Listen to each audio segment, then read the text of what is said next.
পর্তুগালে কালকে হারার পেছনে এই তিনটে শুয়োর সব থেকে বড় দায়ী।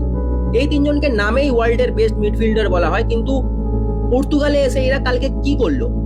একটা ম্যাচ এই সিজনে ভালো খেলতে পারেনি। এই সিচুয়েশনটা দেখো, এই সিচুয়েশনে রোনাল্ডোকে ওখান থেকে বলটা ইজি পাস করা যেত, পাস করলে রোনাল্ডো ফাঁকা জায়গায় বলটা পেয়ে যেত, বাট না। আর এরকম কিন্তু একবার হয়নি, বারবার হয়েছে। বলটা এগিয়েছে আবার পিছিয়ে নিয়ে চলে গেছে। আর এরা তিনজনে কি করেছে জানো? নিজেদের মধ্যে 180টা পাসেস করেছে। কারণ সিভিতে তো দেখাতে হবে আমাদের যে আমরা এতগুলো পাসেস করেছি লাস্টে, কিন্তু পাসেস একটাও স্ট্রাইকারের কাছে যায়নি, সব নিজেদের মধ্যে।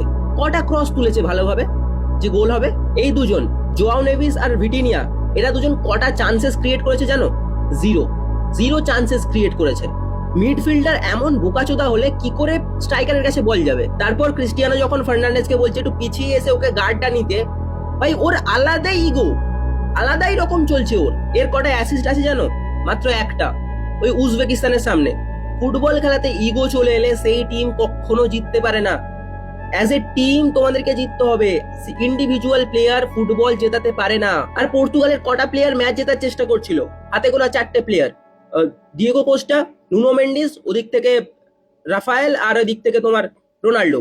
এত বেশি ডিসরেসপেক্ট করেছে ক্রিস্টিয়ানোর এবারে, এরা জেতা ডিজার্ভই করতো না ভাই। আর তাও কিন্তু স্পেন কালকে সব থেকে বাজে খেলেছিল আজ পর্যন্ত। বাট যখন নিজেদের মধ্যে ইগো ক্ল্যাশেস হতে থাকে, সেই টিম কখনো জিততে পারে না।